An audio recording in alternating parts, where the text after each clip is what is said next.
বাবা, আমরা দু বোন তোমাদের জীবন থেকে দূরে চলে গেলাম।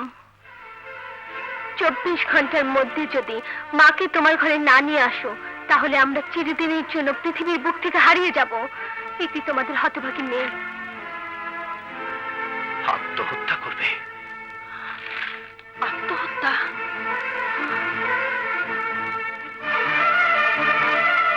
বুঝেছি, সব ওর ষড়যন্ত্র।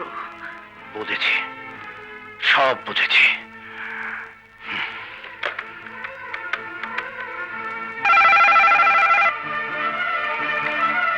হ্যালো।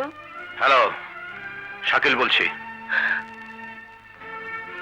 মেয়েদেরকে দিয়ে এসব করাবার অর্থ কি? তুমি কি মনে করো এসব করালেই তুমি কাকুলিকে আমার কাছ থেকে কেড়ে নিতে পারবে? আর তুমি কি মনে করেছো এসব করালেই কোহলিকে আমার কাছ থেকে কেড়ে নিতে পারবে? আমি জানি এ সব কিছু তুমি ওদেরকে দিয়ে করাচ্ছ। কোহলিকে ফোন দাও। আমি বলছি কাকুলিকে ফোন দাও। কাকুলি, কোহলি কেউ এখানে নেই। আমি আমি ওদের জন্য অস্থির হয়ে আছি। ওরা তো এখানেও নেই। আমিও তোদের জন্য অস্থির হয়ে আছি। হ্যাঁ, তাহলে ওরা যে চিঠি দিয়েছে তা কি সত্যি?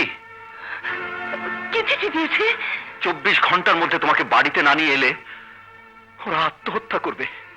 সর্বনাশ, আমার চিঠিতেও তাই লিখেছে। ও মাই গড, এখন উপায়? আমি কিছুই বুঝি না।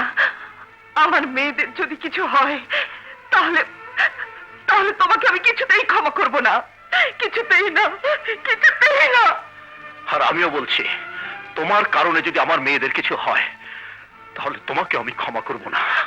আমরা কে অপরাধী, কি তার বিচার হবে সে পরে হবে। আগে আগে আমার মেয়েদেরকে খুঁজে বের করতে হবে। হ্যাঁ, আমি আসছি, আমি এক্ষুনি আসছি।